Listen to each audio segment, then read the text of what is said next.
Introducing the new low-fat Subway Buffalo Chicken. Spicy chicken, cool light ranch, one hot sandwich. All the flavor you love with 7 grams of fat. For a limited time, hurry to Subway and enjoy the newest part of a Subway Fresh Fit meal. The BS Report is a free-flowing conversation that occasionally touches on mature subjects. First of all, This is the BS Report with Bill Simmons. it might be cool, I don't know. And if it's not, I don't care. The BS Report with Bill Simmons. Bill Simmons works for ESPN. He's also named the Sports Guy, and he writes a comical sports column. He must be a popular dude. The BS Report. It's got a real dirty sound, like a rusty steak knife cutting through a well-aged steak. Now. Here's Bill Simmons. All right, welcome to the BS Report. Friday afternoon, the Yankees have won the World Series. We're going to talk to JackO in a little bit. But first, the World Series of Poker, the final table. It's happening this weekend, and then we're running it on ESPN on, what night is it, Norman Chat? Tuesday? Tuesday night at 9 o'clock Eastern. Welcome to the Subway Fresh Take Hotline. It feels like the Subway hotline. Is it making you hungry? Actually, I just had some roasted peanuts, so I'll have to wait a couple of hours. Well, it's been long overdue. You're one of my favorite writers. Way back in the day, you wrote for The National, a paper that my mother used to mail me, because they only, what did they only sold it, like New York, Boston? They sold it all the major cities, but none of the suburbs, basically. And my mother would have to buy them and mail them to me in Worcester, Massachusetts.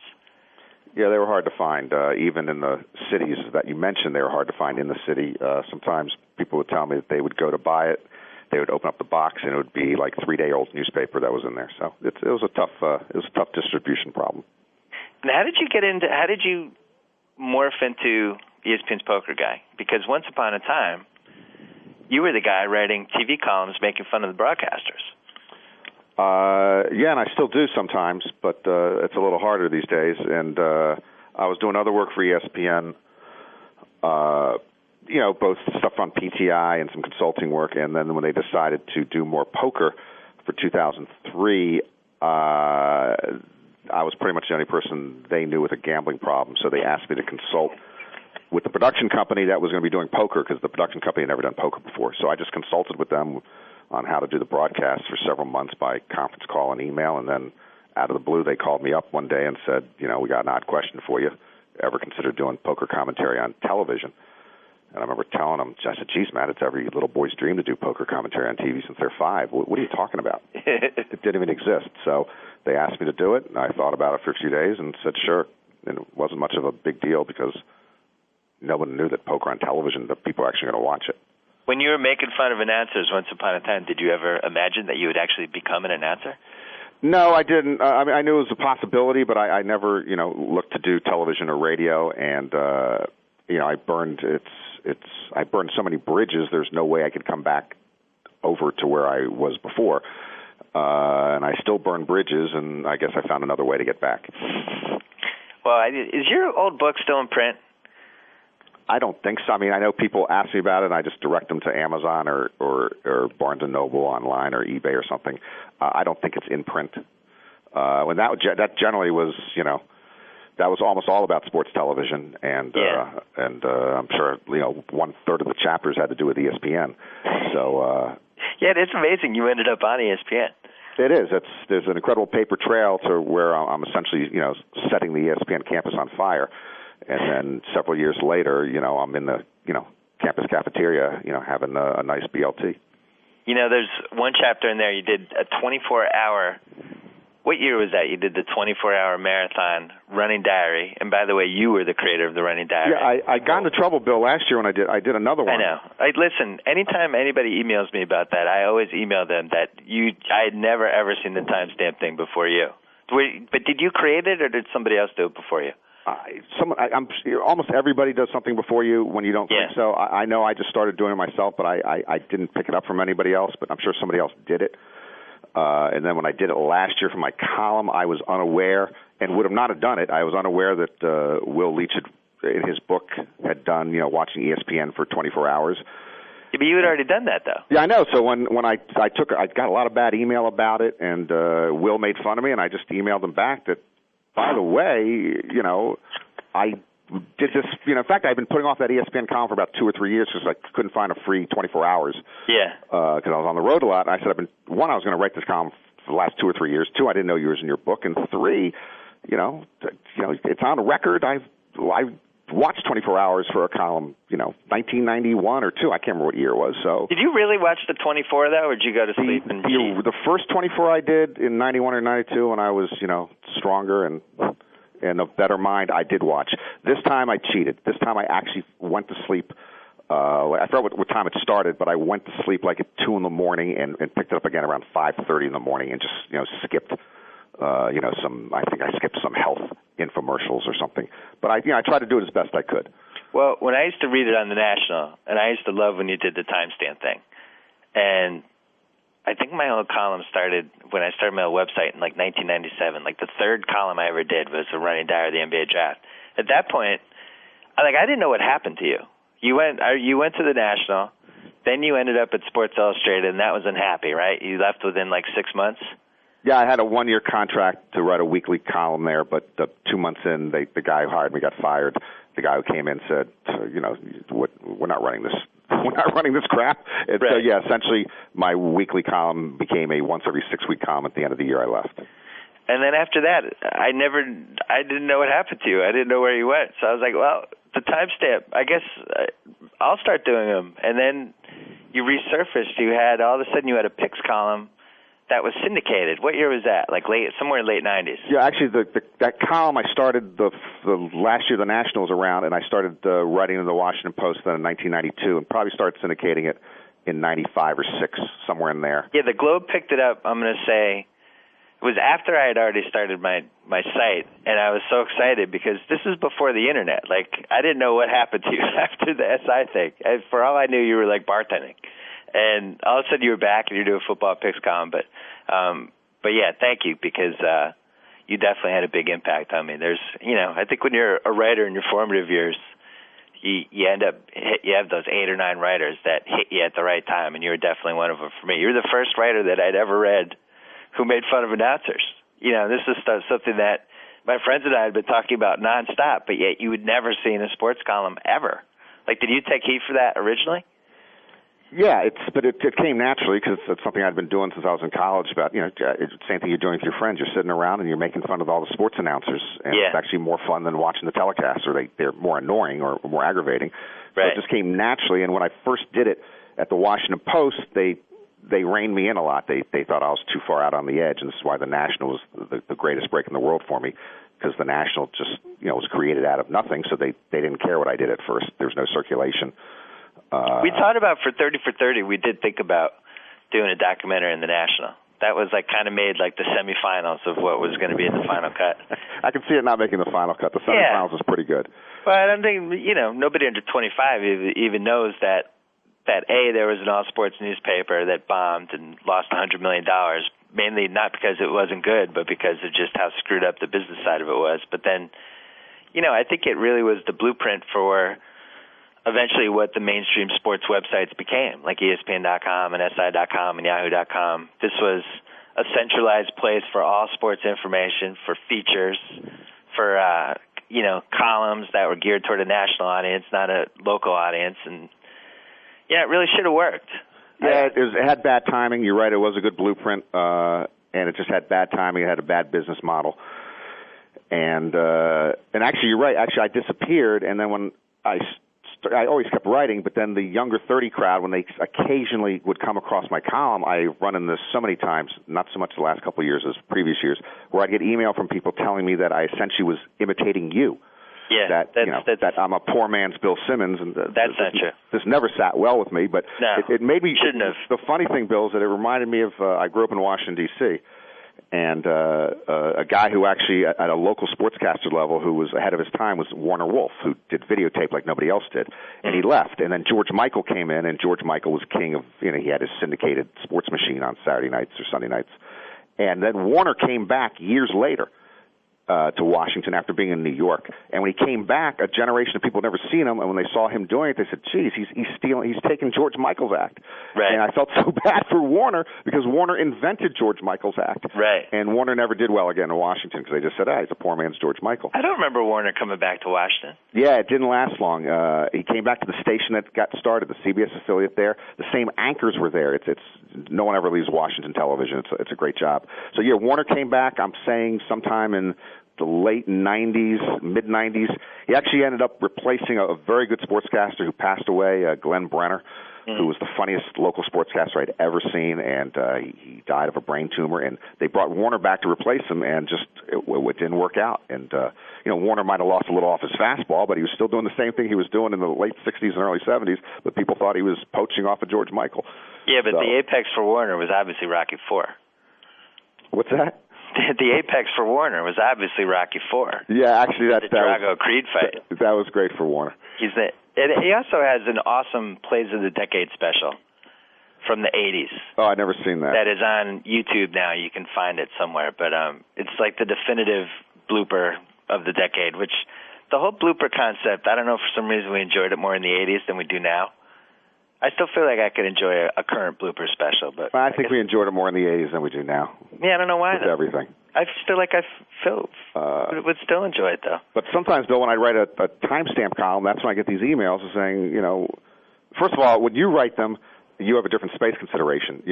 When you write them, they're incredibly long, and you have more room to do what you want to do. Mine are always compacted into 600 or 800 words.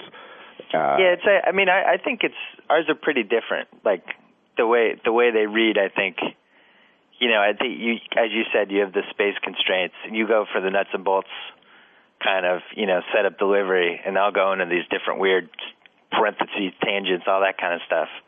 But at the same time, yeah, you did it. It was yours. And well, I'm going to forward all these emails to you if you can talk to these people personally and let them know I wasn't stealing from you. But I started doing the mailbag in '97, and that was basically the idea for that was David Letterman's viewer mail, right? Which I'd never really seen in print, and I was like, it would be cool if I had a place for my readers to kind of vent and run the weirdest emails I get, and I write responses. The problem is I barely had any readers, so I had these mailbags that had like 6 emails, and that was like a great mailbag. I had 6, but you end up taking. I think another thing that really impacted me was the book Wait Till Next Year by William Goldman. Yeah. And, he wrote from the fans' perspective, and he was so tortured, and it was like, I just felt like, yeah, that would work in a sports column. First person, and then you just take different pieces from different people. But you were definitely one of those people for me. Tell me about the poker table, final table, Phil Ivey lurking, but somebody's got like 5 times as many chips as somebody else. Yeah, actually, this incredible Forrest Gump-like character, Darvin Moon, a logger, who runs his own logging business in Western Maryland, a 3-man lumbering business. He has 30% of the chips at the final table. The final table's 9 players, and Phil Ivey is one of the short stacks. But just the presence of those 2 alone, Bill, the main event is just terrific because anyone can play, anyone can win. You get all walks of life into there, and the fact that this year we have the sort of unanimous best player on the planet in Phil Ivey, and then this incredible, improbable, unimaginable figure of Darvin Moon is just as good as it gets. Those 2 are just great storylines. Like if you're doing a fantasy draft, those would be the 2 you picked. They would. You could not script. I mean, again, it's just like the name, Chris Moneymaker was a great story, and it was made greater by the fact that his name was Chris Moneymaker. You could not script a better character than Darvin Moon, including his name. I never call him Moon. He's always Darvin or Darvin Moon, and he's just a remarkable figure to watch and to talk to. And it's like he's walked out of the woods. He's almost walked all the way to Las Vegas. He'd never been on a commercial jetliner before coming to the World Series, and now he's going to try to walk on home with $8.5 million. It's pretty cool. Do you, Phil Ivey, how old is he now? Phil Ivey's 32 years old. I mean, we've had poker stars before, and, we know who they are, and they're not really stars, and I don't think there's really anything compelling about them. Like, I actually think Phil Hellmuth is kind of boorish, and, Moneymaker. A lot of these guys are flash in the pan guys. Johnny Chan has the Rounders thing, but ultimately none of these guys are that compelling. They are what they are. Ivey is the one guy, to me, that's compelling. Like, he's, to me, potentially the Tiger Woods of poker. He might be able to get there. If he came back and he, from the big deficit and he won this tournament, does he become the Tiger Woods of poker? It's hard to say in poker, Bill. It's different than tennis or golf or bowling. It's really hard to quantify the best players in poker. There's so many different measuring standards. There's tournaments. There's cash play. There's online. Phil though is probably the best. Phil Ivey's probably the best player in terms of all the different skills. He plays all the different games. He plays tournaments. He plays cash. He plays high limit. He plays online. He plays more than just hold'em. If he does win this, he's on the very, very short list of the best players of all time that you can think of that are public figures. He doesn't like to be called the Tiger Woods of poker, frankly. He hates that term. But Michael Jordan of poker? The Michael Jordan of poker he would prefer. The Shannon Tweed of poker? For some reason. The Walter Wade Williams Jr. of poker.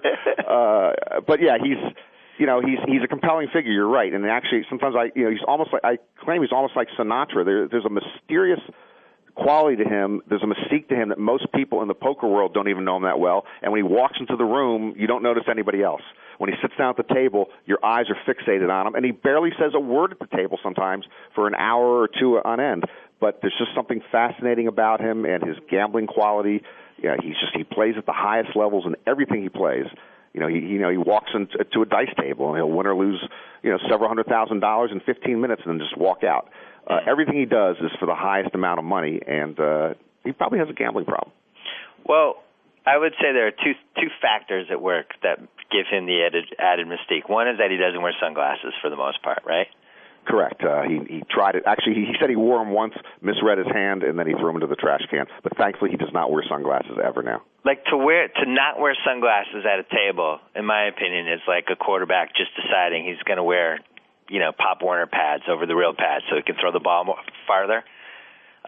It just seems like a disadvantage. But for him, it's an advantage because it makes him more intimidating. It does. It's an amazing thing that without saying a word, you think twice about entering a pot with him. He has an intimidating presence at the table. By the way, he's a friendly, amiable, personable guy with an incredible sense of humor. But when you're sitting across from him at the table, he is an intimidating presence. That's the one thing. And then the other thing, this sounds like a cliche, but he's got the greatest poker face ever. It doesn't move. It's like a mask. It's like a Phil Ivey mask. Never changes. He's got the eyes. They're always the same size. They're just kind of studying everything. And he's the most unflappable guy I've ever seen at any of those tables. You're right. We actually did a joke with him a few years ago where we showed him after he wins a big pot. We showed him after he loses a big pot. We showed him when he's about to, get an apple. The face is always the same. It is unflappable, and it's very hard to read. The closest thing to him that way, is Chris Ferguson, Jesus, who doesn't seem to move a muscle, doesn't seem to take a breath when he's at the table. But Phil and Chris is a very good player. Phil's a much better player. Again, Chris Ferguson only plays tournaments. He's best at hold'em. Phil's better at all the other games. But both of them at the poker table, it's hard to get a read on either one of them. It's also like poker. Let's be honest. Poker's not a cool sport. It's not a sport that cool people gravitate towards. It's a sport of people that are, for the most part, fundamentally a little weird, I think. They're loners or they're people that maybe, didn't go to prep schools and Ivy League colleges, things like that. Ivy seems like somebody to me that would have succeeded in whatever he chose to do. Does that make sense? Well, he's very he's one of those guys like a Michael Jordan who seems to be ultra competitive. And will do whatever it takes to win that game, whatever he's playing. So he might not be as skilled at some of the games he plays, but he's going to get pretty good at anything he does. And for the younger guys, he's one of the more interesting. One of the problems we've had, Bill, is that with the internet explosion, you have all these 21 to 25-year-olds who essentially have just been sitting in front of a computer for several years playing poker. They're not interesting. They're not compelling. Phil still is compelling, and the older poker players were compelling because, again, they came from all walks of life. Some of them were lawyers, some of them were from Wall Street, some of them were doctors, and they just did a lot of weird things. And today's poker players are all just pretty much internet guys who have been in front of a computer since they were 15 or 16 years old. And, like somebody like Bill Brunson. He felt like a significant character, like he was like out of a movie. And now I don't feel that way when I see most of these poker guys. They seem to me like, as you said, people who learn their bones online or something. Phil Ivey, if you read anything about him, it's this guy who was sneaking off, where was it, to Atlantic City, Yeah, when he was like 18. He was 17, 18, and he got a fake ID. His name was Jerome Graham. They all called him No Home Jerome because he would sit there and play for 14, 16 hours at a time. Right. He got a fake ID. He went into Atlantic City casinos when he was about 18 years old.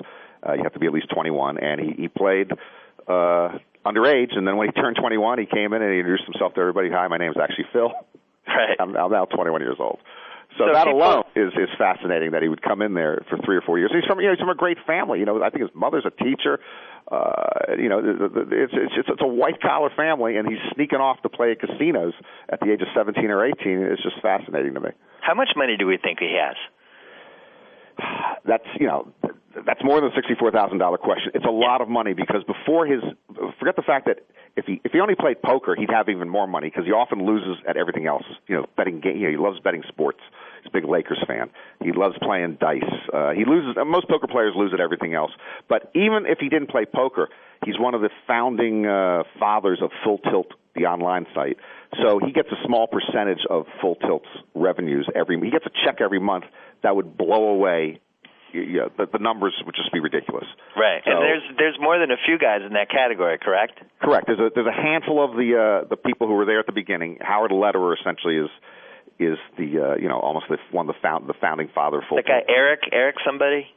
Eric Seidel. Yeah. Yeah, another guy who's won a lot of World Series bracelets. Yeah. There's several of them who are at the ground floor who would have literally, if you just have a 0.5% stake in the company, 0.5%, you're getting a big check every week, and some of these have 2 or 3% stake.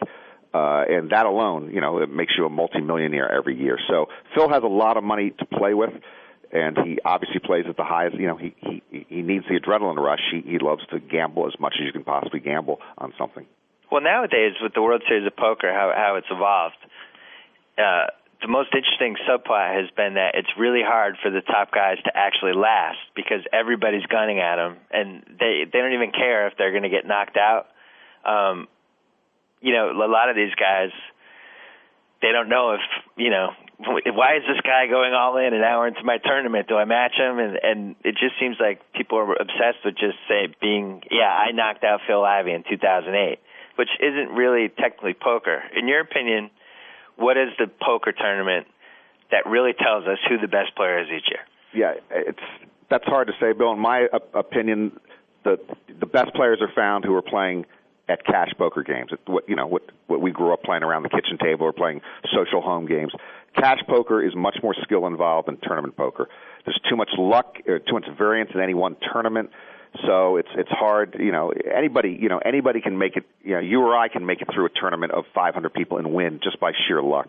Yeah. So I have much more respect for the people who win at the cash games. And you also mentioned the other factor now that makes it really tough in tournaments is that people come there with just the sole thing they want to get involved in a pot against Phil Hellmuth or Phil Ivey or Daniel Negreanu. And so these guys have a target on them, and it makes it very hard for them. It makes it harder for them to play. Guys just trying to take the big player out, or he's on the television feature table, so he wants to get involved in the pot with the player. It's just too many minefields, too many mines to avoid if you're a really good player. So I can't even tell you that one tournament determines the best player. The best players are generally determined on who's winning the most money when they're playing away from tournaments. Hey, do you like this whole break where the tournament basically goes on hiatus for 2 months, 3 months, and then we play the final table in November? Doesn't this give guys a chance? Wouldn't this give Phil Ivey a chance to actually study Darvin Moon and see if there's any tells that he can pick up? That's exactly what they do. I was not a fan of the break. I knew the break would create more interest, so that it has, even more so than I could have guessed. So it makes sense from a marketing standpoint. The ratings went way up. Viewership went way up last year on that delayed final table for the first time. And but everyone has the same advantage that you're talking about. Right. They can hire coaches, and some do. They can study the videotape. They can talk to friends of the players. It changes the competitive nature of how it breaks down, but everyone is given the same set of circumstances. It is almost though equivalent to stopping an NFL game. No matter what the score is, with 2 minutes and 15 seconds left, and say we'll pick it up again in 3 weeks. That'd be a problem. It seems like it would be a problem. Yeah. Poker's a little different, so it does work for poker, and it's like I said, it was pretty successful last year. I suspect the viewership will be up even again this year. See, I think it's a gigantic advantage for Phil Ivey. because as we discussed before, the guy is the greatest poker face of all time. He has no tells at all, and obviously he's going to be able to study these tapes and pick like little tiny things about each guy. And I don't know. I just think this could be his time. I really do. No, you're right. For the better player, it is an advantage. And since he's the best at picking up, not even just picking up tells on the players, but then analyzing how players played certain hands. And that's even more important than the tells, Bill. In having a memory bank where in your head you determine what's the likelihood that a player is holding what cards based on what they're betting, based on other hands you've seen them play in the past. And a guy like Ivy is just a master of that, as is Daniel Negreanu, in sort of breaking down the player in terms of their tendencies. Tells sometimes are overrated. You can pick up some stuff, but it's more on tendencies of how somebody plays in a certain situation. How long do you see the final table lasting? It's you never know. They'll play down to heads up, and then they'll take a break again. And last year it took 12 or 14 hours. It's a fast final table. If it only takes 5 or 6 hours, it often takes 10 hours or more. So anywhere from 4 or 5 hours to 12 or 14 hours. And what kind of crowd are we looking at? It's weird. It's not a spectator sport, and they put it in the Penn and Teller Theater, which filled up last year with 1,500 people who can't see a thing. I mean, you're sitting in just imagine sitting in any performance arts theater. There's a table down in the middle. You can't see the whole cards. There's a big TV screen that shows you the community cards that come up, but you have absolutely no idea what's going on. And usually the only people there are friends and family. And now everybody brings like 100 or 200 people, each of the 9 players, so it's packed. But it's really a hard thing to watch live because most poker hands, and particularly in a tournament, somebody raises the blinds, everybody else folds, move on to the next hand. I mean, that goes on for hours on end, it seems, and people don't seem to realize that when they're just watching the 1 or 2 hour telecast. Yeah, I was going to say, unedited poker is boring to be involved if you're playing. It is. You sit there for 45 minutes, just zoned out of your mind, waiting for a good card. There's some, I think it was Tom McAvoy, one of the poker players, that said something about poker is hours of endless boredom, followed by moments of sheer terror when you have to put all your chips in. But it is hours of endless boredom live. It's hard to keep up, your radar when you're playing there. It actually it mentally drains you sitting at that table for that long, and you got to be careful in No Limit because any mistake you make could take you out of the tournament. So who's your pick? Make a pick. I actually don't make picks. I have favorites, and I mentioned them earlier. If Phil Ivey or Darvin Moon wins the thing, I'll be one of the 5 happiest men west of the Mississippi for a 24-hour period. What do you mean you don't make picks? In poker, I don't make picks. I make picks, and I make. Is this like a Chris Collinsworth on Inside the NFL type thing, where you won't pick the game you're broadcasting? Bill, when I used to do an NFL picks column, I didn't make picks. I flipped a coin on every game. People thought I was kidding. I flipped a coin on every game to prove the point that this year you're having a really good year. You had a bad week last week, I believe. Yes. Yeah, I think you were like 4-8 or 4-9 last week. You know what it was? It was the book tour. I don't think it was a book tour. You jinxed yourself by chirping about it. But I was trying to reverse jinx my jinx. That never works. See how hard it is? You can't reverse jinx a jinx. I did too many jinxes. So anyway, when I'd flip, I didn't pick games when I picked games. I just flipped a coin to say, hey, I'm flipping a coin. I'm going to do better than if I was actually picking them. Picking all the games. You know how hard it is to hit like even 55% in the year. You're a master if you're picking all the NFL games. So we're running this on Tuesday. We're running this Tuesday. Tuesday night. Will you come back on Wednesday to do a little after the show recap? And I'll give you a pick then if you need it and you're available. Yes, I am around on Wednesday. We'll give you give us 4 anecdotes from the Rio. I'm excited. I got to be honest. I like everyone else who's over competitive. I had my little poker run and I did the whole online thing and I was watching it and I kind of fell out of it mostly because I didn't really like a lot of the players. Like, to me, somebody like Helmuth, I can't stand him, and I don't think he has any redeeming qualities, and I just don't like him. I just don't. I just think he's a bully, and he's not a funny guy. And I think a lot of the people who try to be funny at these tables, they're not funny at all. They're poker funny. Right. It's like when somebody's athlete funny and they're not actually funny.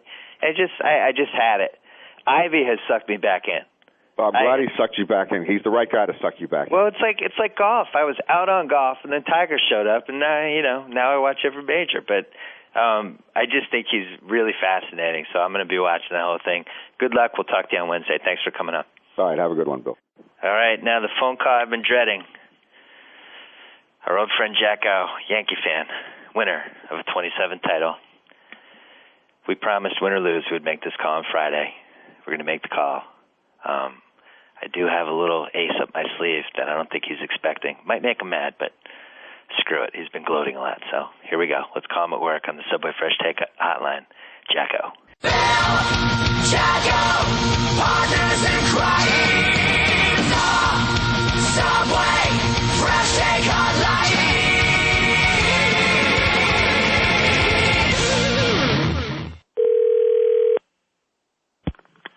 Complex litigation. This is John. Oh, congratulations, John. Thank you, buddy. Thank you very much. Can you feel it? Can you taste it? Are you going to be obnoxious? The sun is shining brighter. The air smells better. Food and drink taste better. All is right with the world, Willie. All is right with the world. In your opinion. Things have returned to normality after 9 years of mistakes and errors and miscues. All is right with the world again. Well, congratulations for buying the title. Oh, here we go. Yeah, that's what they did. Yep. Well, they did. They kind of did. Yeah, absolutely, right. They spent the same amount, well, they spent a similar amount of money as they spent for the past 8 years. And this year they won it because the team came together, guys performed. Buying the World Series, such a misnomer. It's great for baseball. It's great for baseball that the team that spends the most money wins every year. Except that they don't win every year. Yeah, they haven't won in 9 years. I don't really believe in this case because my own Red Sox have spent nearly as much money, just they spent it on the wrong guys. And then look at the Mets. Yeah. All these teams spend a lot of money. Yeah. Don't hate the player, Bill. Hate the game, as they say in the rap community. I mean, you can't kill the Yankees for playing by the rules as they currently exist. You know what the key to the whole thing was, in my opinion? What's that? Andy Pettitte. Yeah. The fact that he is still really good at this advanced stage of his life almost belies, career arcs of most baseball pitchers, in my opinion. Yeah, I mean, it's phenomenal when you think about what they are now calling the core four of the four guys who won their fifth ring the other night. I mean, they all came through. I mean, the ageless. Who's calling them the core four? Well, New York media, I suppose. People, Yankee fans. you and your dad? I didn't think. So Andy's 37 years old. Yes, he is. He gave you 194 innings. Yeah. And then he gave you another 30 innings. He pitched all three clinching games in the 3 rounds of the playoffs. Since 2005, last 5 years, he has thrown over 1,000 regular season innings and has also obviously pitched in the postseason. Pretty crazy, because I don't know if Burnett would have been up to the challenge. If Game 6, if they had pitched like Chad Gaudin in Game 5? I don't know. Obviously you won because of the 1, 2, 3, 4 guys in Rivera, but the fact that Andy Pettitte is continuing to be solid, I think, is kind of amazing. Yeah, he was huge. I don't know that he was really the key to things. I mean, I suppose to a degree he was. Yeah, but you knew you were going to win Game 6. If Burnett's pitching Game 6 and not Pettitte, the door's open for Philly a little bit, but in that situation, you knew Pedro's getting shelled, and I don't know. I mean, the confidence that I had in Game 6 was not so much on Andy Pettitte. It was more that I knew Pedro wasn't going to show up again. And you knew Pettitte wasn't getting shelled. Well, I didn't, though. I really didn't know that, no. I mean, even on Halloween when he gave up, was it 2-0 or 3-0? I still felt like he was going to still be there in the 6th inning. I mean, he did settle down in that game, but he wasn't really ever lights out at any point. And there's been a lot of times he's blown up too, and especially on short rest. A 37-year-old guy on 3 days rest made me very nervous. Right. I was really worried about that. I mean, I wish I had more confidence in him but I really didn't. He really had me worried. But I had less confidence in Pedro. That was what balanced it out. I figured the game was going to be 9-8 or 8-6, and the Yankees offense would win it. But I didn't have a huge amount of faith in Pettitte. Where did this team rank among your favorite Yankee teams? Well, it's hard to say. I mean, when the '96 team won it, that was really huge for me. That team has a special place in my heart, just because they hadn't won it since I was 8 years old, so it's like I'm sure my parents probably made me go to bed early in 1978. So to actually see the team win it at an age that I was cognizant of what was going on, that really meant a lot to me. Yeah. In '96, and it was the first one in 18 years and all that. So that was the most special one for the Yanks fans. I agree. And the way they won it, having lost the first 2 games at home, and then sweeping through Atlanta and the famous Leyritz home run off Wohlers. I mean, that was just amazing because you were like, the team was young, and you're like, well, they just weren't ready this year when they lost the first 2 games to the Braves. And then to come back and win it was really amazing. The 98 team was special because it won 125 games, counting the playoffs. But this one's up there. This one's probably, this one might be ahead of the 98 team just because it's been a long 9 years and, it's been a long wait. So I like this team. I like I've talked about this before. I like the pies in the face and the Nick Swisher and AJ Burnett and the loose clubhouse and going to play pool in the spring training and going to see the movies together and all. They seem like they have a lot of camaraderie, Did Nick Swisher, who you belittled when they acquired him? I did. I was with you when that happened. He had literally talked me off a balcony. Yeah, you saw the news, and then you headed out towards the balcony in our hotel room, and I got worried. I didn't know what was going to happen. Yes. Well, because at the time, I thought that meant he was going to be their everyday first baseman, and that foreclosed any opportunity to go after Mark Teixeira. I'm looking at Pettit's postseason. He has had 15 straight postseason starts dating back to 2003 that he's at least pitched 5 innings. And he's gone, this year he went 6.1, 6.1, 6.1, 6.0, 5.2. Pretty good. Yeah, no. And considering that you never had to sacrifice your crappy 4 starter, which is basically, that's how a lot of teams get into trouble. I know that's what killed the Red Sox in '86 when we had to give Al Nipper his sacrificial loss. Yeah. You never had to do that because these guys could all go 3 days. But I think the fact that you had it locked up in September and these guys were rested, maybe that helped too. It did, and they talked about a thing like the Yankees had like every Thursday in September off, so because of that off day they could rest their core guys, and because they had built up a little bit of a lead, they could rest guys. It definitely was a factor. I mean, I was getting nervous of going to the well of CC on 3 days, but he didn't pitch the 250 innings that he had in the past for Cleveland and for Milwaukee, so it made a huge difference. He had a lot of arm left. Well, he can store 50 pounds of fat. He's like a bear. You sound so bitter. I can't tell if it's because the Yankees won or the book tour is just grinding you down to a shell of yourself. Either way, I'm happy about it, though. I'm a little bitter that Philly didn't put up a better fight. Really? I don't know. Philly's a good team, though. I mean, they got a decent lineup. I wish I could hate somebody on the team except for Pedro, and I really just couldn't. I couldn't generate any hate for anyone on the Phillies. I even like Charlie Manuel. I like him a lot. I kind of had the same problem with the Yankees. Most of my hatred was generated toward their fans. That's understandable. And the people who were emailing me as the World Series became more and more of a foregone conclusion. Well, yeah, I mean, that's my cousin and my uncle and. That's ridiculous. I forgot if you had it in a chat or a mailbag or on Twitter or something, but you said when the Yankees were winning the ALCS, and you said, "Oh, Yankee fans just found my email address again." Apparently, they had lost it for 5 years or something. Right. I mean, if you weren't talking smack the whole way through, it's just that's why people hate Yankee fans, is because there's such a front-running aspect to them. Totally. I mean, if you haven't been here and suffered the slings and arrows for years or talked any smack for 5 years now you can't come out of the woodwork and be like, yeah, we're the greatest. You stink. You just can't. Yeah, you've definitely been a devoted fan through and through. Joe Mead, let's play the 57-second Rivera cut. Hold on, Johnny. All right. And then you have Mariano Rivera as the closer, whose name was just recently changed to property of the Boston Red Sox. Yeah, the most overrated player in the history of Major League Baseball. I say that I'm not You're kidding. standing by that. Wow. I'm not kidding. He's the most overrated player in the history of Major League Baseball. The closer position is overrated to begin with.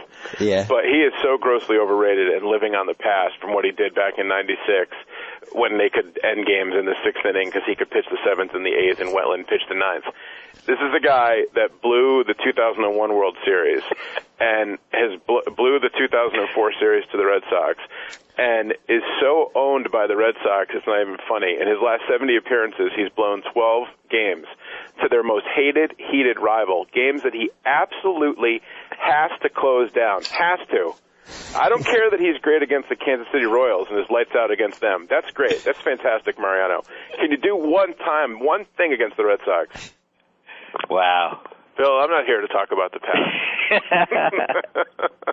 that was literally, that was in the heat of the moment of just having gotten swept by the Red Sox, which absolutely destroys me like nothing else does. So, but that literally, in retrospect, was the single stupidest thing I've ever said in my life. Well, we're not done. I don't think we're done yet, John. Luckily Joe, for me, it was caught on tape. Can you play the Jeter supermodel one? Oh God, Jeter is the captain. I mean, I like Derek Jeter, who's always been a great Yankee, but he's not. He shouldn't be the captain because his biggest concern is what supermodel he's going to bang after the game instead of doing anything in the locker room. Instead of doing anything in the locker room to fire anybody up or have anybody play like a Major League Baseball player. Oh, Johnny. Oh, Johnny. That's a bad job by me. There's no two ways about it. Those were, you shouldn't say things in the heat of anger. Well, I shouldn't have done that podcast that day, but what can I tell you? I did. You mean there they are. Things like how you trade anyone in the Yankees for Youkilis or Pedroia, Joe? There's not a single player on the Yankees that I would not trade for Youkilis and or Pedroia. They are so far and away better than anyone on the Yankees. I would trade anyone on the Yankees to have 1/8 of the heart of Youkilis. Strong statements there by me in April. Wow. Well, we're not done yet, Johnny. How about the next one? Blow up the team. Please, can we be done? No, we're almost You know done. what? The Yankees need to be blown up. They need to blow up the whole thing. They need to start from scratch. They need to just, bring up some clowns from the minors. For a couple years, they're going to be awful. And maybe something happened in 2004 where the world turned upside down. I hope to God it's not the rest of my life before they win a World Series again, but it may well be at the pace the two teams are going, the two directions they're going in. Yeah. It may well be the rest of my life. It may be 86 years again. I don't have 86 more years in me. So it may be the rest of my life before the Yankees ever win again. That's a distinct possibility. Wow, Johnny. Wow. I hope that doesn't mean my life is going to end now. Well, the good news is that you stuck by Brian Cashman. Can we play that one? Oh, God. Teixeira stinks. He's grossly overrated. He's lost there. Oh, my God. If Cashman has a job by the end of this week, I'm done. Forget about it. I'm done. Wow. Hold on. We just have one more. Oh, good. About how pathetic the Yankees are and how you hate every player on the team. They are so pathetic. I can't even talk about it rationally how much I hate them. I hate everyone on this team. I have a faint flicker of fondness in my heart for Derek Jeter. Even that is waning. As I hate the team. I hate the ownership. I hate the general manager. I hate the coaches, and I hate the manager. I hate everything about them. I hate their mausoleum of a new stadium, which is a complete train wreck. I hate them. The Red Sox are so far and away beyond and better than them that it makes me sick to my stomach. Oh, Johnny. Well, you're not here to talk about the past. Are you there? I'm still here. You're a passionate guy. Yep. You feel better now? Huh? You feel better about the team now? I do feel better about the team now. Yes, I do. Would you like to apologize to the Yankee fans? No, those were my statements in April, and I was angry at the time. But, it was, in retrospect, it was a little strong, clearly. I feel better about them now. Which one do you feel the worst about out of all those? The Rivera one. Yeah. You know what? Even me, who hates the Yankees passionately, that even hurt me. Really? That even rattled me. It was anger. I don't like losing to the Red Sox. I'm tired of losing to the Red Sox. Well, order has been restored, as you've said. Now I'm the one venting about the Red Sox. Thank God we didn't do a podcast after the 15-inning game. True. That would have been ugly, yeah. All hell would have broken loose. At least you have Jeremy Hermida. That's the final piece of the puzzle. I mean, really? Another pitch count guy who hits 250? We needed to add another guy like that? Another reclamation project because all of your reclamation projects last year worked out so well. I think Bill James came up with some weird theory in his computer about if we just added every single guy in the lineup, took 7 pitches, something crazy offensively could potentially happen. And now that's the goal. Just maybe like 63 pitches for every 2 and a third innings or something, and he's crunched those numbers, and that's it. Yeah, that must be the deal because it doesn't. I don't think he's the answer, Jeremy Hermida. Can I ask you about the Yankees parade? By all means. Did you watch it? No, I didn't. I was at work. I haven't seen any of it. What did they do during the Yankee parade? What do they do? Yeah, what do they do? I mean, in the past, they go down the Canyon of Heroes on floats, and crowd waves, and the players wave back, and then they go to City Hall, and the mayor makes some awkward speech pretending to be a fan and gives them all the keys to the city. And then usually somebody will get up and make some awkward joke about having the key to the city, and that's about it.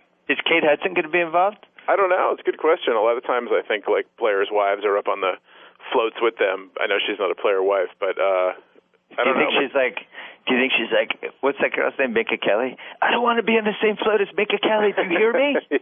Maybe they got in different cars or floats. I'm not sure. They don't have like a duck boat thing like they have in Boston, so there's no like unique New York form of transportation. I think it was just like a parade float in the 90s. What about Steinbrenner? Does he go to this? Like, do they just prop him up and he tell him to wave? No, I don't think so. If they didn't have him there for the final game, I don't think they're going to have him anywhere for the parade. Oh, he wasn't there? No. Who accepted the trophy? Hal Steinbrenner.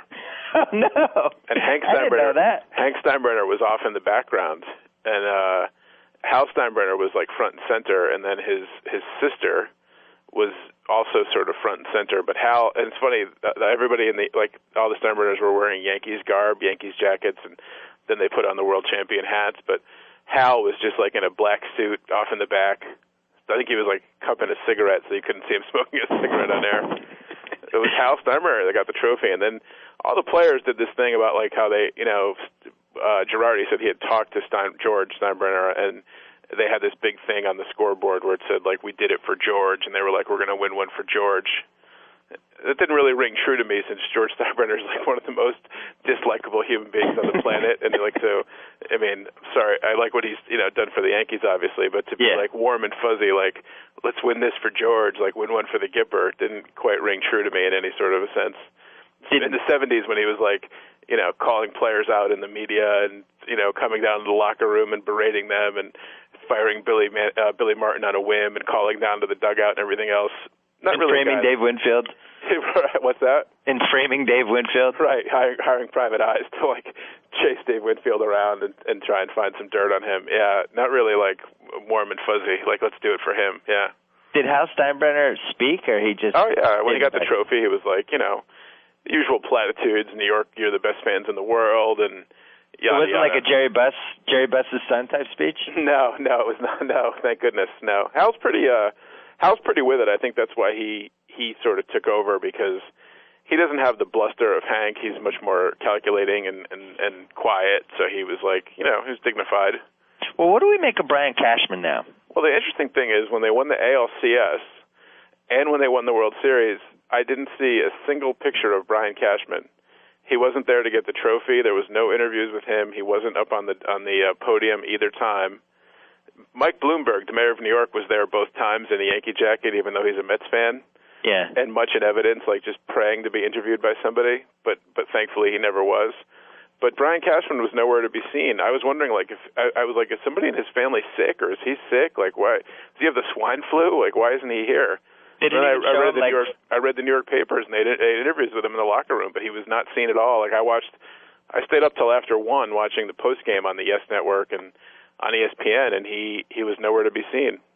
They didn't even show him like in the luxury suite doing a fist bump? Never. I didn't see a sign of him at all. That's why I was like, I really thought, like, is his father ill or something? He's not at the game. It was weird. I don't understand what that was all about. Well, but do we think he did a good job, or he just finally spent money correctly for the first time in 8 years? Well, allegedly he really wanted to share and knew he was a perfect fit for the Yankees, and he had to go and like twist Hal Steinbrenner's arm to go and sign him. So yeah. I mean, if he did that, it was smart. I mean, he went out and got Sabathia and Burnett. I mean, I'm not a huge Burnett fan. They love Burnett a lot more than I do. He was okay this year, and he was okay in the postseason. I don't think he was lights out by any stretch over the long course of things, and he was terrible in Game 5. But Sabathia, anybody would have known to go sign Sabathia when you don't have a frontline starter, you don't have an ace, and he's sitting out there. That doesn't take a rocket scientist to do it. I mean, I don't know if he gets credit for finding guys like Alfredo Aceves down in the Mexican League, and he was huge for him this year, or moving Phil Hughes to the bullpen. I mean, they had to move Hughes to the bullpen because they were hot to start Wong again when he got back, and then they had, they couldn't send Phil. They didn't want to send Phil Hughes back down, so they kind of stumbled into that one. I don't know if you get credit for that or not. So, I mean, he won the World Series. That's what I guess it all comes down to. You're judged by results, and he won the ultimate result. So, I guess you have to say he did a good job. Yeah, I mean, in retrospect, the Damon contract was probably the best contract he gave out. Everybody thought he overpaid for him. That guy, I don't know. I mean, the $4 million difference, they went $4 million higher than the Red Sox, and he's been a huge player for them offensively. I really hope they re-sign him. His swing is tailor-made to Yankee Stadium, especially the new Yankee Stadium with his uppercut swing to right field. It's perfect. Good clubhouse guy. Good clubhouse guy. Everybody seems to love him. I mean, he can't throw to save his life, and he's an adventure in the outfield. I mean, he always looks like he's running the wrong way after the ball, but I like Johnny Damon. He's a good player. He's huge for them offensively. So, I hope they re-sign him. That was a good signing. I didn't realize Teixeira's postseason stats were that bad. Man, he is brutal. Holy mackerel. 167 in the ALDS, 222 in the ALCS, and then 3 for 27 in the World Series, or 3 for 22.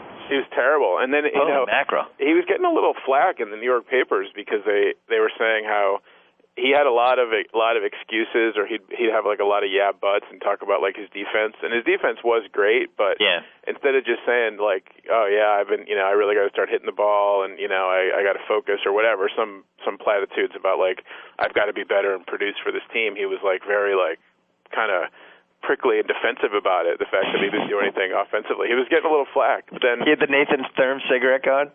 Pretty much, yeah, he did. And then, but winning the World Series kind of cures everything, so all is forgiven. And A-Rod's emergence was huge. I mean, guy had a phenomenal postseason. I mean, it just... And I think all this thing about like, well, who's a true Yankee and who's not a true Yankee and all that, I think that's a lot of hooey anyway, but I mean, you can't deny he's a true Yankee now. He's got a ring. He produced in the postseason. That's all you can ask for. In your heart, do you think those were real tears? Of his? Oh, yeah. I think he looked legit. I realize that he's very media savvy and very programmed, but I don't think you would fake it and like look around for a camera at that moment when you finally get the 15-year monkey off your back of winning a championship. I just don't think you're going to fake that. But if you did fake it, would you... You would fake it when he was, like, with Jeter or something. He wouldn't do it when he's hugging Eric Hinsky. You wouldn't grab the top of your nose and kind of do that whole thing? I don't know. Maybe he took an acting class. Maybe Kate Hudson was, like, working with him with her acting coach. I don't know. Do you think him and Kobe went to the same crying acting coach? But A-Rod really did have a lot of pressure of, like, it has to be bothersome to get killed all the time in the papers. Yeah. For years and years, and you're no good, and you're a bum, and everything else. So to finally like get that off your back, it's got to feel good. I think those were legit. Guy's getting a ring, He seemed liberated. I got to say, this whole season, it was like the steroid thing. I don't know. He just seemed different. Everybody and their brother, like, they has to do like the Dr. Joyce Brothers psychoanalysis of A-Rod now. That's like every sports writer has to do that. Do that. So I don't know. I never took psychology in college, so. You don't feel like he was different? He seemed different. Yeah, I don't know. I don't know if he was different or not. I still saw press conferences where he gave these sort of like rote answers that you just knew was like fed to him by Boris or Boris's PR team. So. His production was better. That's what it comes down to for me. If the guy gets big hits at big times, I don't really care what goes on in his personal life or what kind of angst he has or whether he has pictures of him as a centaur or not. I really don't care. As long as the guy gets big hits for me, you're just rooting for laundry. So he had 6 homers, 18 RBI. Yeah. Hit like almost 400. He hit that 2-run homer off Hamels in that game where they were like, it was a crucial game, Game 3, when they were down 3-0, and he hit that 2-run homer and it sparked them and got them going. It was a phenomenal job by him. He had a lot of big hits in the postseason.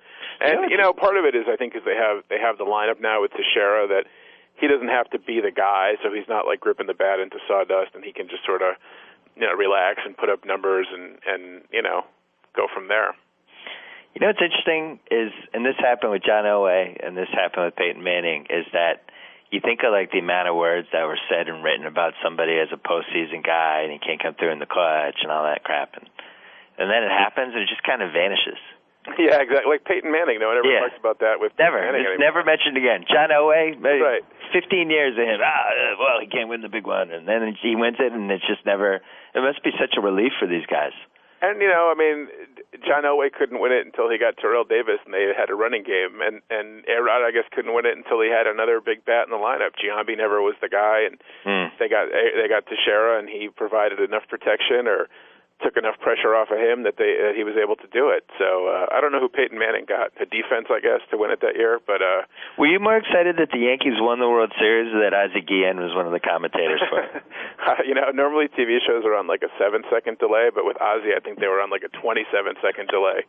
Because I was like, if he can get through this without dropping an MFer, it's going to be like miraculous. I think Chris Rose had like an electric cattle prod just in case he said something, they could zap Ozzie. He was an adventure. You just didn't know what he was going to do or say. It was exciting. I really don't think closed captioning would have been a terrible idea. well, that's true. I mean, it's not, it just, for somebody like my dad, he was just straining and squinting at the TV the whole time. The thing is, like, Mark Gray seemed like he was an okay guy, but I don't know that he really brings a lot to TV. Yeah. And Eric Karros is kind of like a mannequin. Yeah. So at least Ozzie was like an injection of personality. I mean, you couldn't always make out every word, but at least you got the sense of what he was talking about. So I just was hoping he was going to swear. So what happens now, Johnny? I don't know. Do we still get to do these podcasts, or? I'm not worried anymore. I mean, you'll never be worried? What happens next year? No, I'll be worried. I'm sure I'll be worried again, but I feel good now. I mean, these things might have to turn around. It might have to be you that's worried. Your team's in transition, not getting any younger, and people are straining for them to do a big move this off season, and they come right out of the gate with the Jeremy Hermida and Boy Wonder sort of makes a lot of illusions, more than illusions. Outright says like, don't expect us to do something big, and we still got some contracts that have to come off the books, and we're waiting for these young kids that aren't quite ready yet to come up, trying to like temper down the fans and their level of excitement. Boston has a sense of entitlement now after winning it 2 years, after winning it twice. Not anymore. And I don't know, that they're a little itchy. They're getting a little anxious again. I'm anxious. Understandably. We have a lot of big ass dead contracts coming next year. Like I think Lowell and Ortiz get a combined 25, and then JD gets another 13 or 15 or 14 something. Yeah. Oh my Lord. The funny thing is that what always humors me, and I always read like the Boston stuff online just because I like to follow our biggest rival, and that's not why you read it. You like to get upset and you like to relish in their misery. Exactly. I like to wallow in their misery. But, I mean, the thing that's interested me now about the Red Sox in the second half of the season and now that they've been eliminated in the postseason is Theo can just, like, throw out these crumbs to people. Like he talks about how they, and people report, and who knows if it's true or not, but there's these reports that they threw the kitchen sink at Seattle for King Felix, or they threw the kitchen sink at San Diego for Adrian Gonzalez. Now, they didn't get either one of those players, but now if you read like all the Red Sox things, everybody just thinks, oh, we're just going to throw the kitchen sink at them again, and we're just going to get either one or both of those guys. I mean, who knows if any of that was even true? It's like, it would be like, if the Yankees are like, we called about Pujols. They called the Cardinals, were like, how's Pujols? And the Cardinals were like, he's great, you're never getting him. And then Cashman's like, well, we put some calls in about Pujols. And then the fans went all crazy. I mean, you didn't. Johnny, wait a second. Are you saying the Red Sox are manipulating their media cronies? Come on. That's my guess. They've never done that. And all it takes, apparently, is some leaks to go out and say, like, well, we made some calls, and the fans get all excited. And it doesn't even take doing a big move. It just requires inferring that there was almost a big move, and that's like good enough for the fans to like salivate all off season and go crazy and have all this speculation about how they're going to go get like every other team's best player with their amazing farm prospects that are not quite as amazing as they once were. Oh no, the word is out now on their farm prospects. They, the latest slew of evaluations. It's not nearly as juicy as they have tried to claim in the past. I mean, for 3 years they've been talking about this guy Lars Anderson, who's going to be like the first baseman of the future, and the guy's hit like 220 in Double-A. Yeah, they're in some trouble, and they also lost Jed Hoyer. He signed with San Diego. I'm worried. I actually think that this 2010 Red Sox season has the potential to be what the 2008 Yankee season was, where they're saddled by these big deals, and they know the winter is coming, and they'll be able to kind of reinvent the roster and spend some money. Yeah. But they won't be able to do it until the season's over, basically. Right. So they'll win in that 90 to 96 range, but you can't win in baseball like that when you're giving away that much money. Right, and you have that many holes in your lineup of these old guys. Yeah. I mean, Lowell's got a big heart, but he's not getting any younger. And Big Papi, I mean, he's a wreck. He was a wreck this year. I mean, he ended up putting up halfway decent numbers from June on, but he's not getting any younger next year. Yeah, and they're floating it out like they're going to go after Holiday, but I just don't think it makes a lot of sense when you look at how much salary they're showing out and how much they've been willing to spend in the past. I don't see it. I mean, Johnny, I think we have to, maybe next year for the podcast, I think we have to do, I think you have to call me. Billy, are you worried yet? Yeah. I think we do. I just don't see, you're going to turn 40 next year, you're not going to be worried anymore. This is not really a huge free agent year, so unless you pull some trades and, are able to steal some people from other teams, I mean, I don't know. Matt Holliday doesn't get me excited at all. Me neither. I mean, it was shown he couldn't do anything in the American League, and then he went over to the National League, and yeah, he put up big numbers for the Cardinals, but he was terrible in Oakland. Well, unfortunately, they kind of knew last year that Tex was going to be the big guy, not for that winter, but for this winter too. Yeah. Nobody this winter that even comes close to Tex or CC. And in terms of pitching, I mean, John Lackey's okay, but he doesn't put the fear of God into you if you're an opposing team, I don't think. I don't think so either. I don't know who breaks the bank on John Lackey, but that's another spot where the Red Sox are kind of blocked because, Dice K, the money they committed to him. Yeah. And that's Lackey money, basically. I know he's on board for short money, his actual salary, but when you add in the 52.8 signing bonus or whatever it was. Mm-hmm. Yeah. So, Johnny, what's left for you? The duel? The Ruins, I mean? The Ruins, yeah. I watched that last night. I DVR'd that on Wednesday. And Did Cajada get voted off? No. Maybe Cajada is your new sports dream now that the Yankees have clinched the World Series. Well, Cajada in 2 weeks has taken out Wes and Cyrus. It's pretty impressive. I mean, Cajada looks like he's about 5'2", 130 pounds. I love him. So I like his accent. All right, Johnny. You're not mad at me for playing the clips, are you? A little bit. A tiny bit? I can tell you're a little mad. Yeah, I'm a little mad. You are? Are you going to be mad at me later? No, I'll get over it. I'm still basking in the glow of the championship. Come on, I had to play the clips. Don't be mad at me. It's all right. Are you less or more mad than when I ruined The Usual Suspects for you? No, that had some humor to it. That was funny. You didn't think the clips were funny? No, it was all right. Come on. 1 was funny. 5 was a little over the top. Well, what do I have left? You won the World Series. No, it's fine. It's all right. It's okay. I'm basking in the championship. I'm a champion. It's okay. You're not going to talk to me for a while, are you? No, I am. Are you sure? I promise. Come on, we can't have bitterness. We've known each other for 21 years. No, it's fine. It's if the roles were reversed, would you have played the 5 clips? Probably not 5. You would have played 4? 2 would have probably done it. 3.5? Maybe, yeah. No, it's fine. It's all good. And somebody at work, I brought in some bagels yesterday, and I wore in some Yankees garb because there's a plethora of Red Sox fans here. And so when I invited people to come down and have some New York-style bagels in honor of World Series number 27, somebody said, "Oh, good, it's Gloatfest 2009." So it is. I'm still basking in the glow of Gloatfest. That's why I had to play the 5 clips. That's right. Bring me down a notch. Bring me back down to earth. Well, we haven't had any bitterness yet in the podcast, so I think this is good. A little anger. That's right. No, it's fine. All right. Well, I guess we won't talk until Christmas. No, you mad at me? We'll talk before then, I'm sure. Oh, Johnny. I'm sorry I rained on your parade, Johnny. You didn't. It's fine. It's all good. Mission 27 is completed. Mission accomplished. Now we turn the page to Mission 28. We will call you in a couple weeks as soon as one of our teams does something dumb over the winter. Fantastic. And the odds are it's going to be my team. Hopefully. Let's hope. All right, Johnny. All right, buddy. I'll talk to you. Congratulations. Thank you. So I get to sign off. Whoa. Thank you for downloading the BS Report with Bill Simmons. Too much fun. Check out more podcasts at the iTunes Music Store or at Podcenter at ESPNradio.com. Peace out. You laughed. You cried. You turned up the sound repeatedly, and now it's all over. Thus concludes another installment of the BS Report. And with all this talk about sports, Bill Simmons neglected to mention this important just breaking news.